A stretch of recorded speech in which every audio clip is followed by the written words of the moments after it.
Take two. Okay, so we just lost connection there. There we go. I trust everything is okay. We have some stormy weather here. Maybe that's part of the reason. So back on again.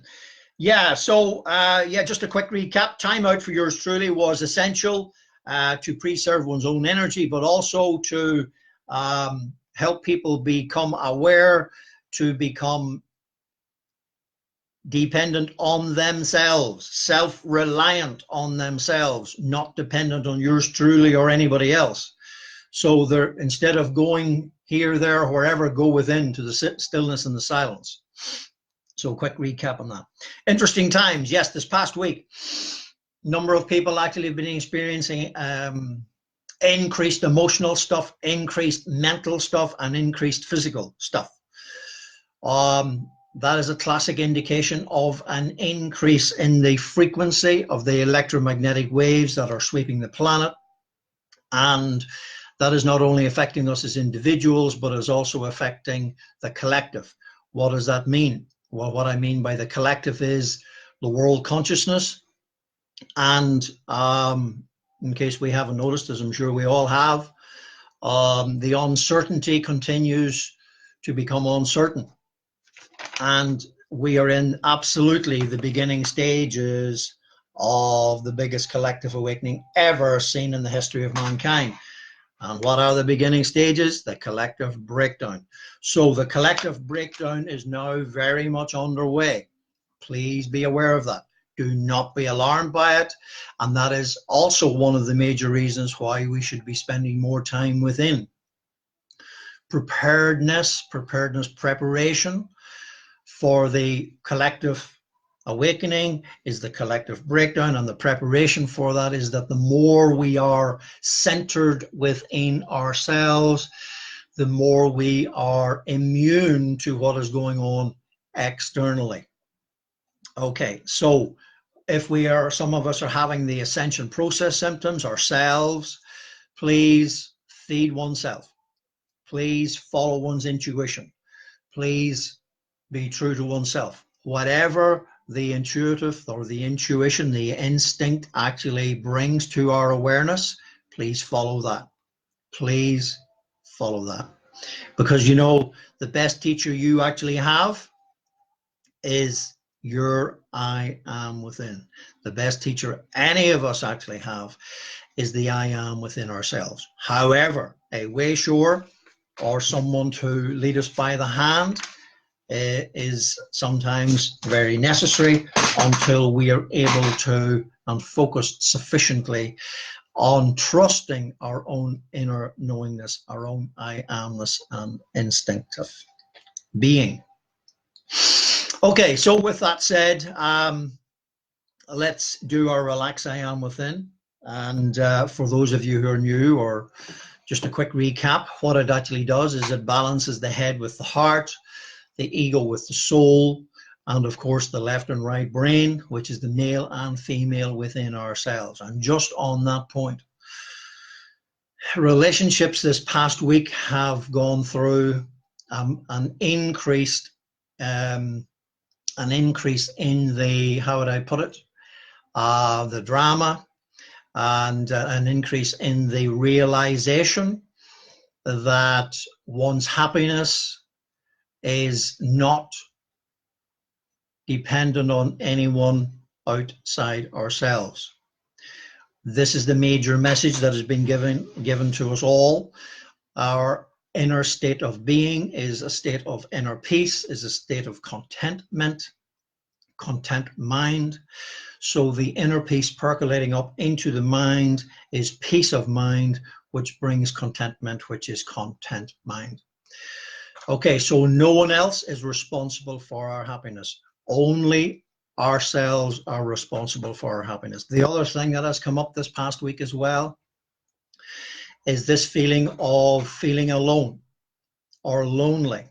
It's okay to feel alone, because when we feel alone, we're feeling at one.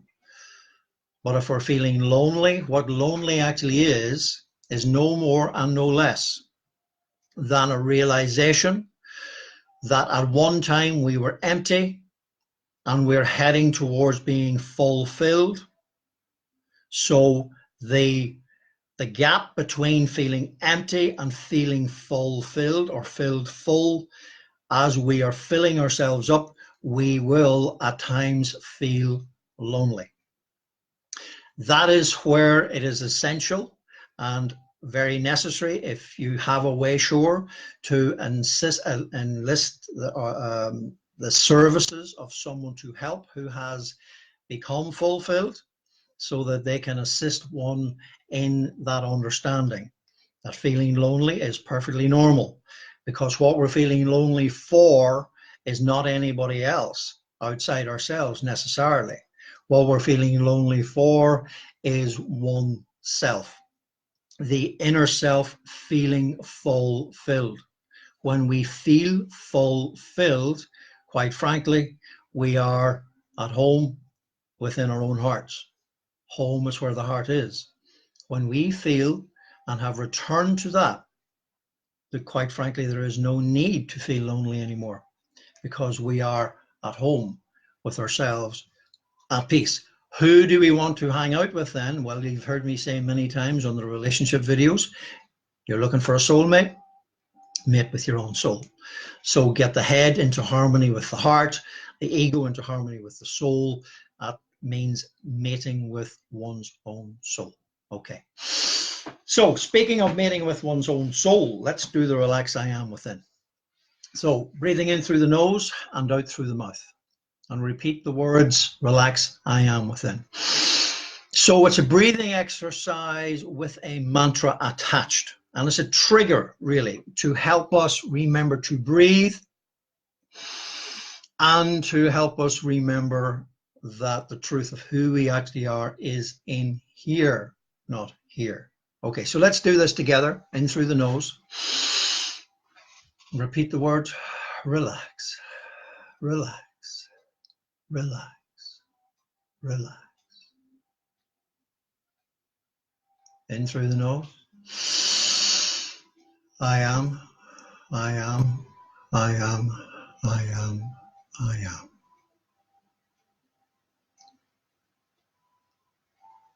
In through the nose.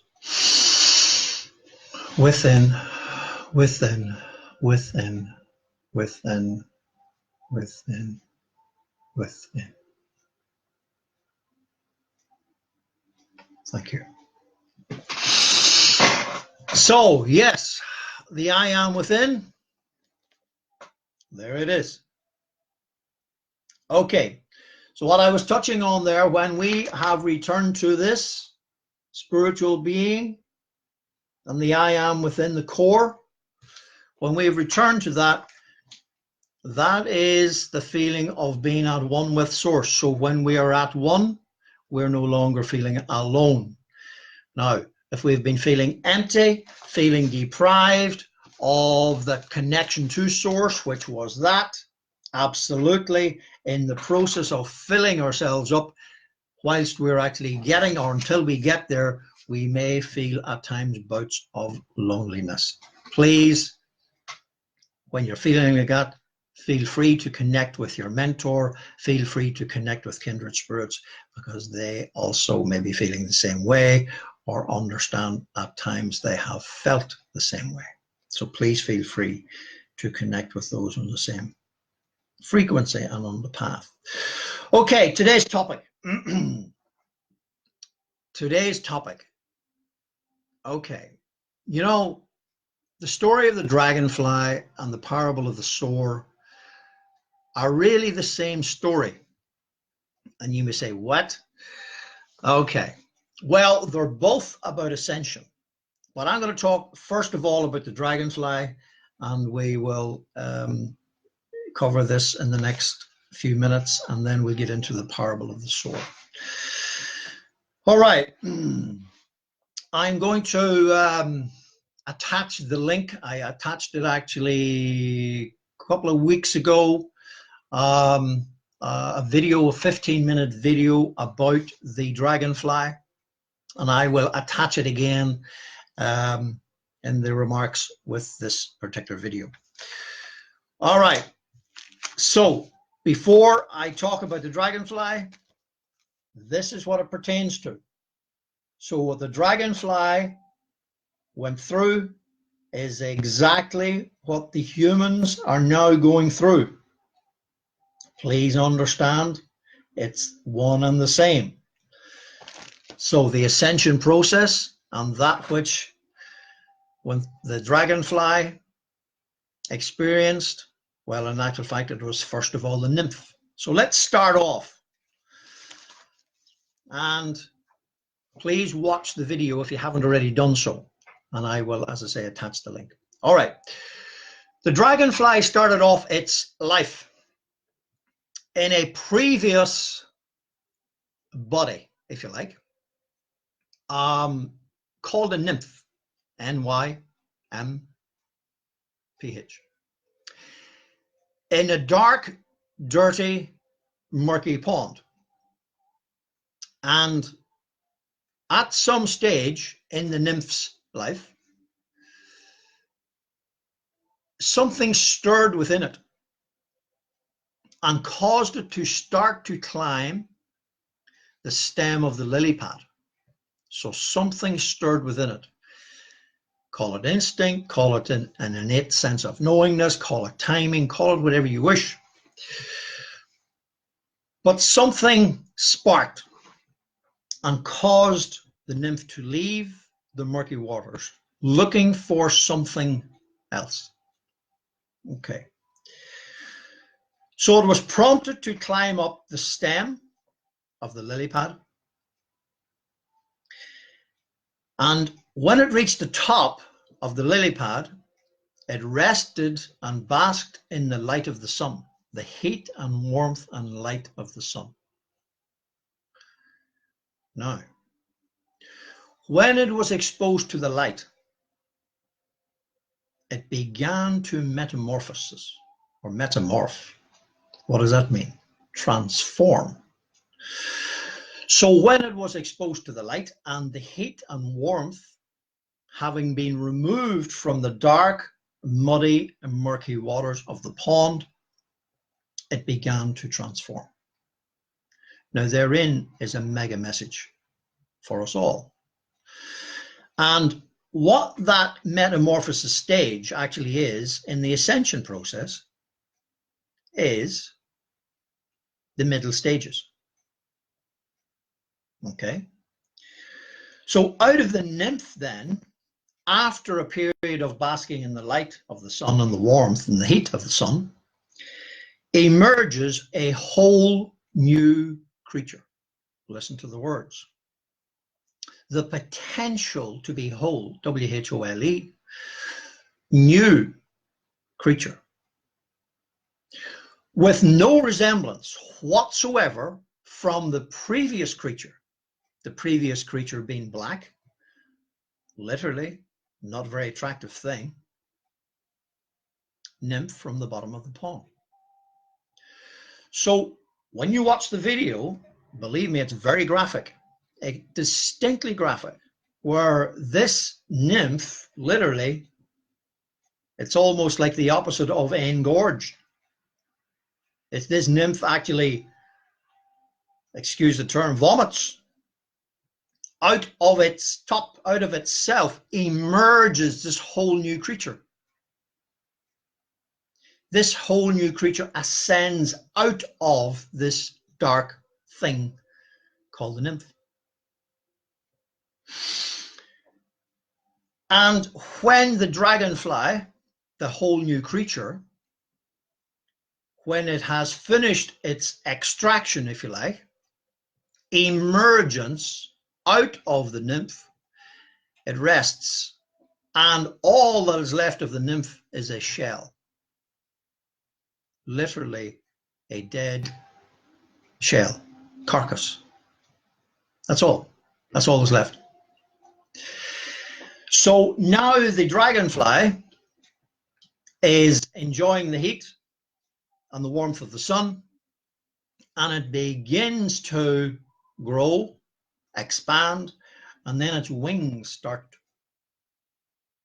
to grow. And then its wings emerge. And when the dragonfly feels ready to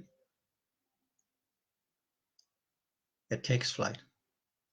And the dragonfly, you can watch the video, look at the colors, luminous, a luminous, not what it was previously where it was dark black, dark and black. Now it's luminous. The colors of the rainbow are visible in its wings and within its body. Can you now understand what I'm getting at about this? The journey from nymph to dragonfly is exactly the same thing that is taking place from the human doing and the human having to becoming a spiritual being on planet Earth having a human experience. We are in the process of having our entire being changed. Our entire. Please understand what I'm getting at. This human body and mind is being remade, recreated into a spiritual being on planet Earth having a human experience. In other words, what that effectively means, that the current consciousness, which is a state of unconsciousness, amnesia, where we all have been, and sad to say or sorry to say, I feel at least 99% of humans are still there, but that's okay. Everyone will have the opportunity of this transition, of this transformation from the nymph to the dragonfly, if you like, from the human doing and human having, from the upside down. The consciousness or the unconscious state of the human and the world that we've been programmed into is that we are a physical body with a mind. Nothing could be further from the truth. That is just like the nymph stuck in the bottom of the dark, murky, muddy pond. That's what it is. No more, no less. So something sparks within the nymph. That's exactly what is now happening within the human.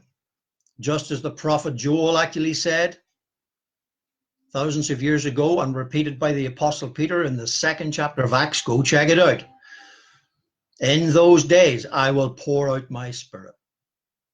What does that mean? Well, what that means is something is shaking within the individual. What has been shaken? They've been shaken to the core. The human has been shaken out of its state of amnesia, out of its state of dark, murky, absent theism, altered ego, shaken out of that. Something has been stirred within that there has to be more to life than this stuff that we have been programmed into, this existence, barely even existence, this dark, murky world. Yeah, the spirit of humanity is arising from within. And what is coming?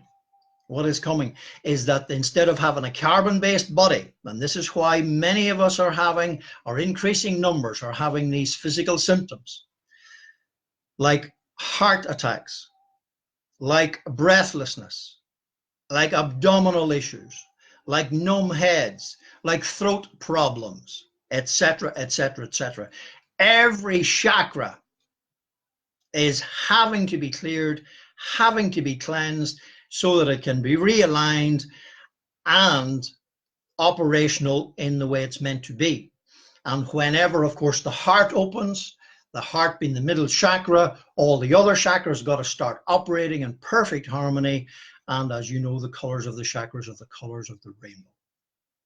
So instead of our having a human body, we are going to have a light body.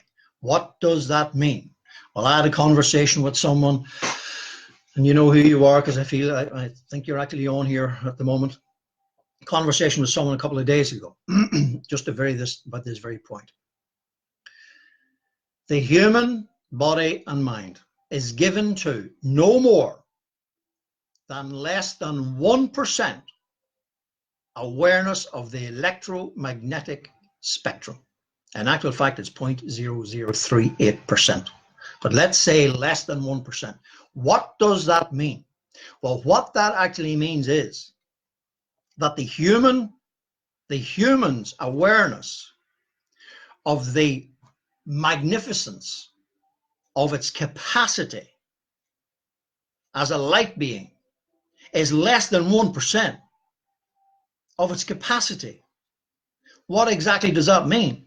Well, what exactly that means is that it's 99% completely undiscovered of the light being that it can be. And this is what is now happening, that the human is being pummeled, just like the nymph.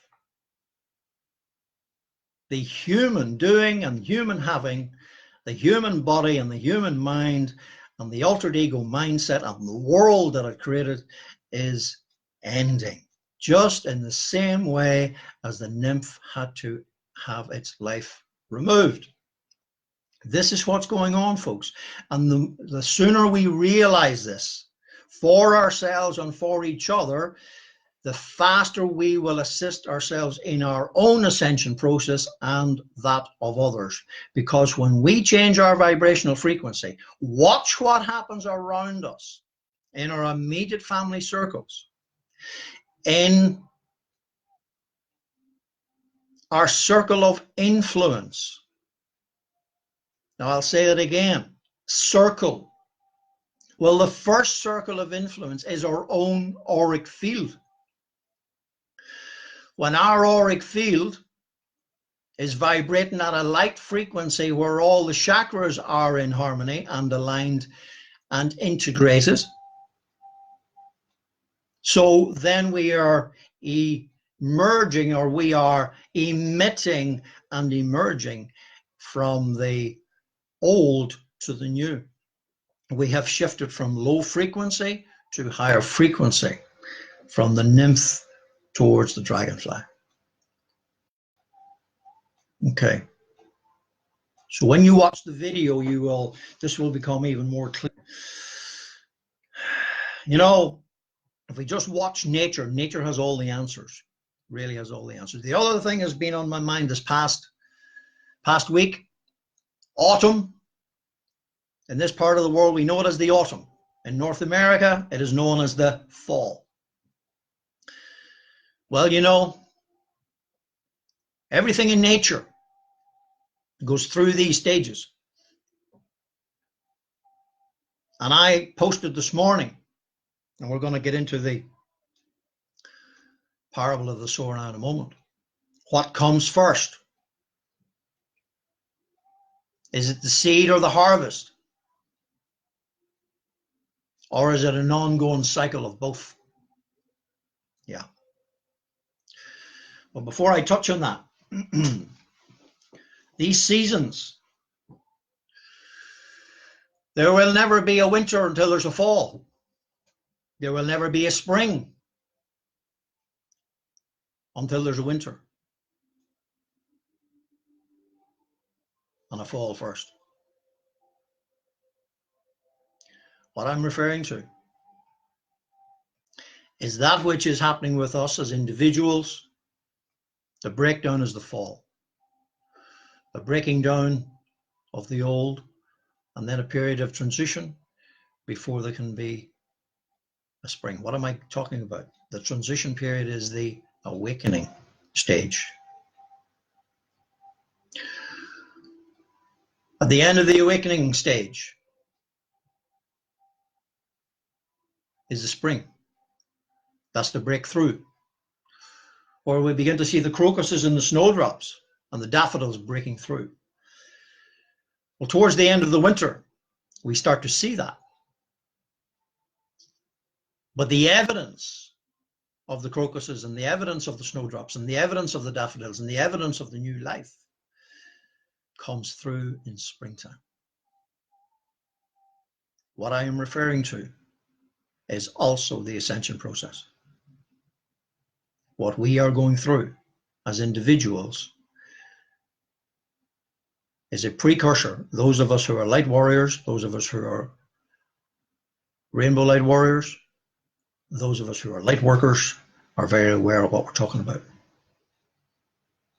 We're now watching what is going on in the collective.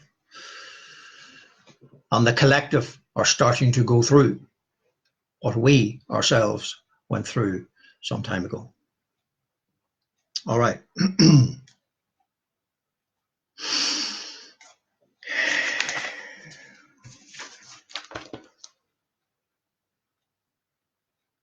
There's the answer. The only way out of the dark is into the light.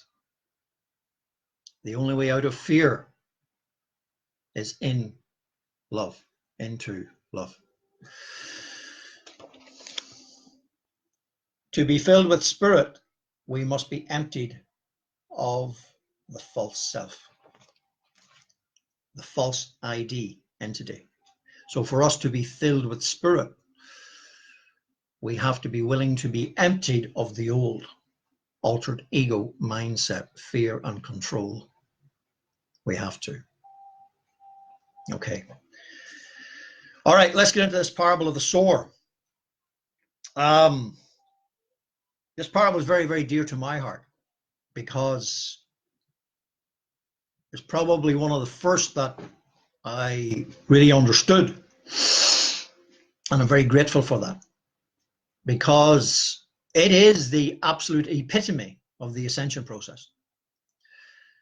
From a biblical standpoint. And I'm going to actually, for those of you who are aware or from a Judeo-Christian background, I'm going to attach these references or these links when I finish this. But the references of the parable of the sower are Matthew chapter 13 from verse 3 on, Mark chapter 4, and Luke chapter 8 from verse 5 on. All right, so the parable of the sower. The sower is a way shower. The sower is a mentor. The sower's role is to sow seed. Period. I'll say that again. When you read actually those three references that I give, Matthew, Mark, and Luke, the words actually are, a sower went forth to sow. Well, there's no surprises in that, really. But what I'm getting at is that the sower's role was only to sow. The sower's responsibility, however, was more than just to sow. The sower's responsibility was to be very respectful of itself, to take care of itself as a sower or as a way shower. Because when the farmer or the owner of the ground, if you like, said, I want you to go sow, the sower was available to sow. The sower was ready to sow, and the sower was willing to sow. There was no resistance. What I'm saying is this: the way shower, or the sower of the seed, is an individual who is completely and totally aware of who they are, what they are, and why they're on this planet. That's a sower of seed, where they realize that their lives are no longer run by their own altered ego, and they have been given seed to sow. They have been given seed to sow. What do I mean by that? It's not their seed. All a way shower is, all a seed sower is no more and no less than an individual through whom seed passes. So the seed Look it up for yourself. Call it the Word of God. I don't particularly like that terminology because it's too much like religion. But let me call it this. It's I amness. That's what it is. It's consciousness. Seeds of consciousness. Seeds of I amness. Seeds of light. That's what a sower sows. So a quick recap. The sower's responsibility is to, its role, i.e. its purpose, is to sow seed. The sower's second responsibility is to look after itself to ensure that it is ready, willing, and able to sow seed when prompted to do so. And thirdly, mega important, is to ensure that when he or she sows the seed, that they are careful where the seed is sown. What do I mean by that? Well, I'm just going to appeal to one's common sense. If you're a gardener or a farmer, male or female, and you wanted to sow seed, would you sow it on the road? Would you sow it in a bunch of briars? Would you sow it in rocky ground and stony ground? Or would you sow it in prepared seedbed? What is prepared seedbed? Ground that has been broken up. Ground that has been put through the plow, the harrowing experiences. Where the plow goes in, breaks up the ground, and the harrowing experiences, the harrowing experiences come along to actually prepare the ground. What am I getting at? The breaking down of the altered ego mindset.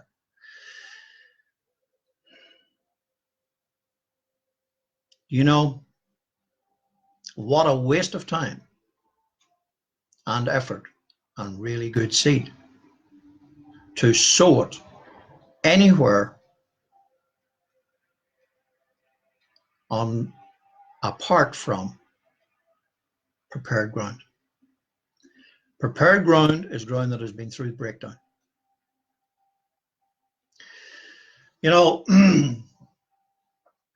In times past, I have tried and endeavored, and a number of those watching here may, and I know my dear friend Francis and I, we've discussed this in this past week. Many times, we have endeavored to help people help themselves. But the realization was this, that helping people who are not yet ready to help themselves is a waste of time. It's also a waste of seed. It has been disrespectful to ourselves. It has been disrespectful to the seed. And it's also been disrespectful to the plower of the ground.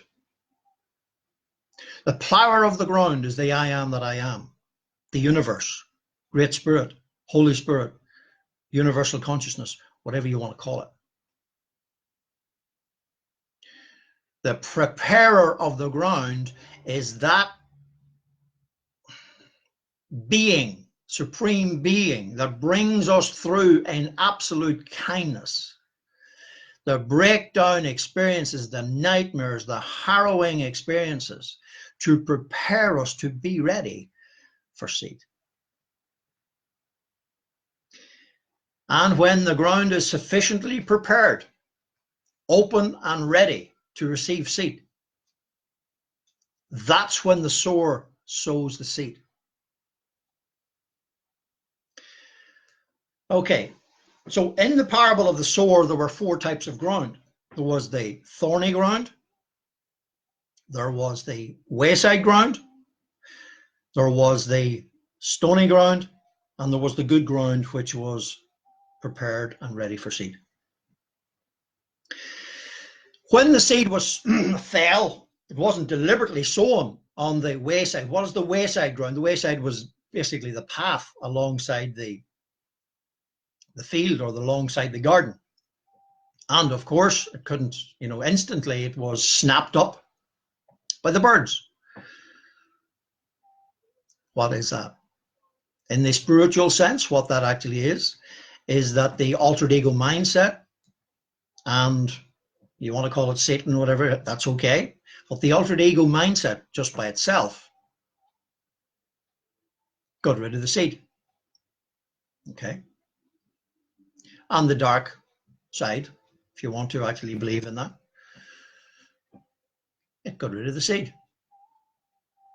It wasn't the sower's intention to place the seed there, but it just happened to fall there. In other words, an individual who is completely stuck still in amnesia. That's the wayside ground. Thorny ground. Thorny ground is thorns that grow up quickly. You ever notice that weeds and thorns, you know, you don't plant them, but they just grow? Well, what those actually are is a human mind that is not contained or controlled, where it runs amok in its own life and the lives of others. No discipline, no respect. So the thorns, yes, the seed took some root, but the thorns grew up and the weeds grew up quickly and choked it. So it never really came to anything. The next one, stony ground. Well, stony ground actually was a little bit better. Stony ground was, it did take root and it started to grow. But because it was shallow, the ground was shallow, there was no depth. There was no depth within the being, within the individual. The individual was still unwilling to go deep inside. The only way out is in. The individual was still unwilling to face the stuff. I call it the can of worms. There's a lid on the can. They take the lid off and they look in, uh-oh, don't want to go there. That's stony ground. So the lid goes back on, and it's like putting the lid back on the seed as well. The seed, it stops growing. So, now that's not to say that stony ground and thorny ground cannot become good ground. But the responsibility of the ground lies with the ground. What am I getting at? The responsibility of this thorny ground, the stony ground, becoming good ground lies with the individual, not the sower. So what that means is, it's a personal matter then between the individual and source. The I am that I am, universal consciousness, will continue, perhaps, hopefully, to bring circumstances into an individual's life to cause more breakdown, to cause the removal of the dark, the removal of the hardness, the removal of the hurts that have not yet been dealt with, the removal of the can of worms. So understand what I mean, is that thorny ground, wayside ground, and stony ground can become good ground, but it has got to be willing for the harrowing process, got to be willing for the plowing process. Their lives being turned upside down. I mean, have you ever looked at a field before it's plowed? It's green or it's got stubble or whatever, and when it's plowed, it's turned upside down. That's the plowing experience. The plowing experience is the world being turned upside down, our world being turned upside down. So when the world is turned upside down, then comes the harrow then to break it up completely. It has to be turned upside down first, and then the harrowing experiences to break up the ground to make it ready for seed. That's good ground. So the sower sows the seed. The ground is the individual. And the farmer or gardener is the one that prepares the ground. So when the I am within is working in harmony with the I am that I am, that's good ground. Then it is possible for the seed to not only take root, but it's got down deep. And there's no way back. There is no way back. They go into the awakening stage and they're so focused on breakthrough. They're so focused actually in becoming a harvest. Like the dragonfly. Becoming that spiritual being on planet Earth, having a human experience. So what happens then? Well, through the process of time, once again, with the exposure of light and sufficient watering, what am I talking about there? As far as ourselves is concerned, to assist ourselves in this process is to ensure that we are connecting with Source on a daily basis. We are being directed by Source on a daily basis, and we are protected by Source on a daily basis. What does that mean? It means the scarecrow. You know, you have probably seen here in Ireland, when the farmer sows seed, he or she may erect a scarecrow in the garden or a gas banger called, it's like a shotgun going off. Well, no disrespect to the crows and the jackdaws, whoever, but it's to scare away the predators which would want to steal the seed. It's the same for you and I. Now, we will never have the direction or the protecting of the seed or the direction from within to look after the seed if we do not have the daily connection. Please understand how important that is. No direction, no protection without, first of all, there being a connection. What am I getting at? That root has got to be nurtured. The roots have got to be taken care of. How on earth could a stem actually appear until the roots are first of all connected down deep in the soil? That's what I'm getting at. So the seed's deep, and then it grows with moisture and sunlight. Daily care. Daily care. And up it comes and grows. And then the seeds start to appear. Flower first and then seeds. And then it becomes ripe. Ready for harvest. What am I getting at? The breakthrough stage is where the evidence of the seed starting to show more seeds. So the seed, first of all, had to die. The seed had to die. And then it sprung up, and then you could see the seeds starting to appear. What are the seeds? The seeds are the fruits of spirit, which are love, joy, peace, contentment, self-control, temperance, bliss, serenity, kindness, self-love, self-respect, self-worth, self-confidence, take no crap, etc., etc., etc. That's the evidence of the seed having performed in good ground. So it's now well on the way to, where are we at? We are at the breakthrough stage. The breakthrough. And then on the way to enlightenment. What is enlightenment?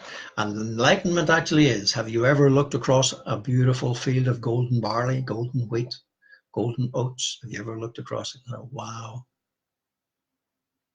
But you know that field, before it was a golden flowing in the wind.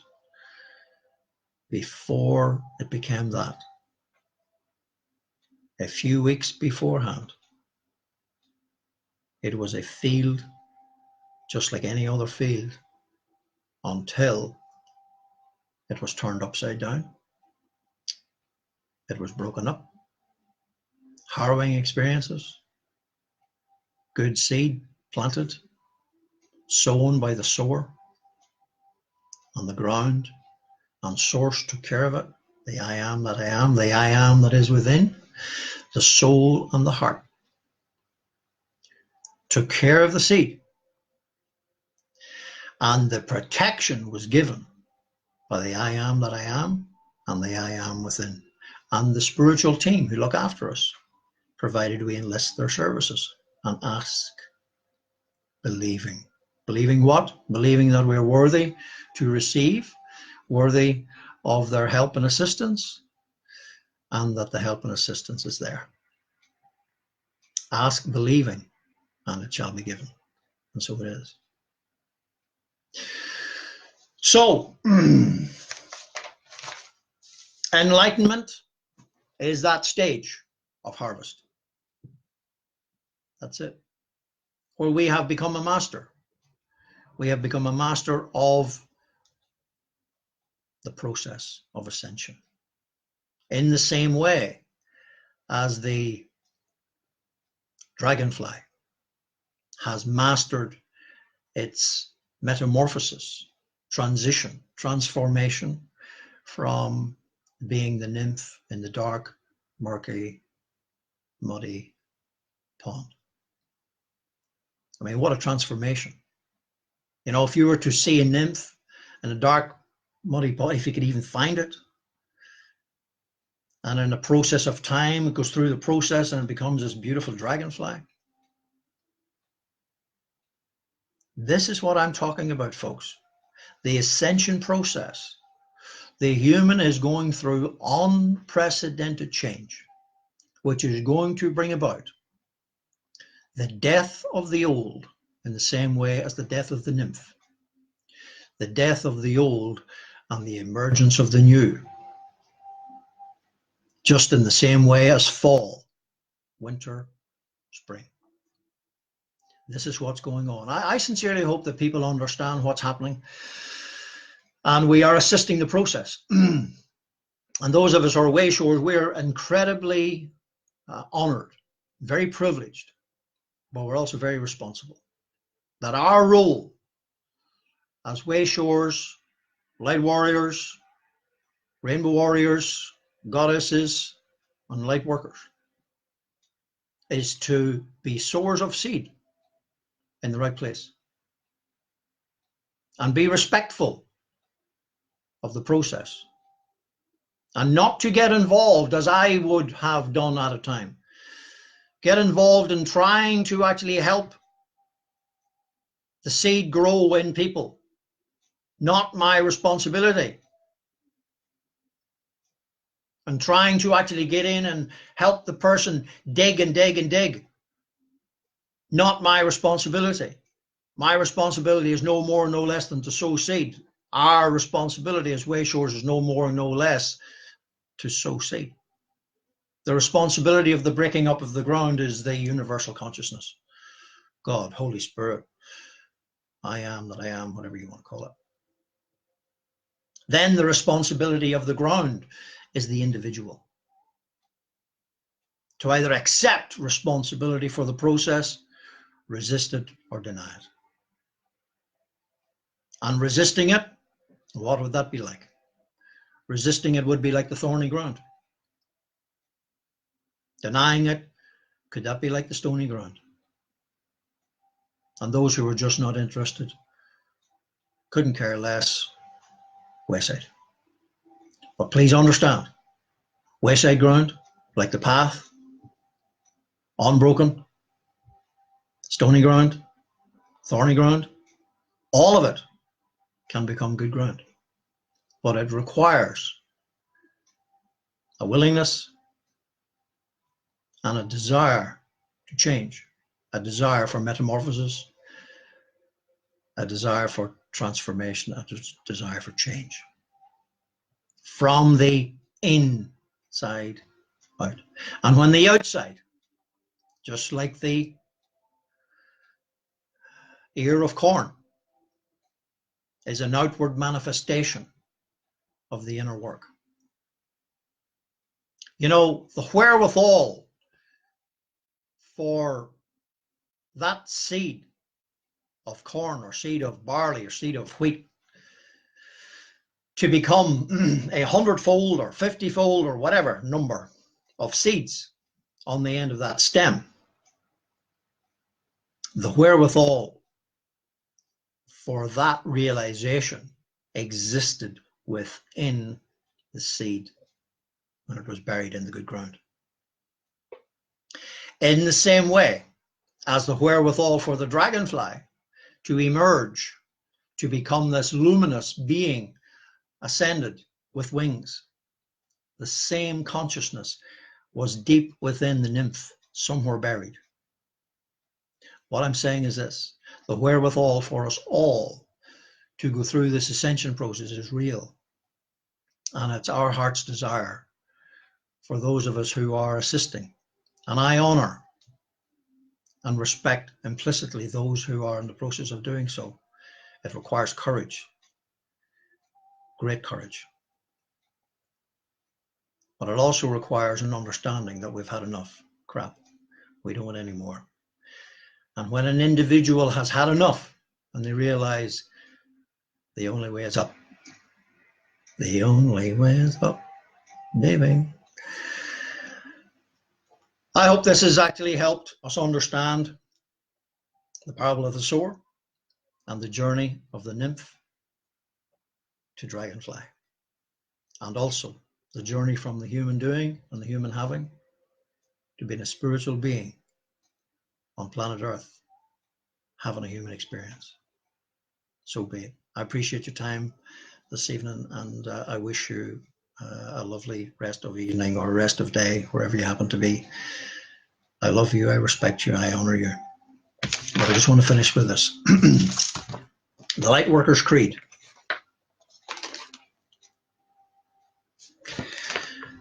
I'll attach this actually maybe in a post tomorrow.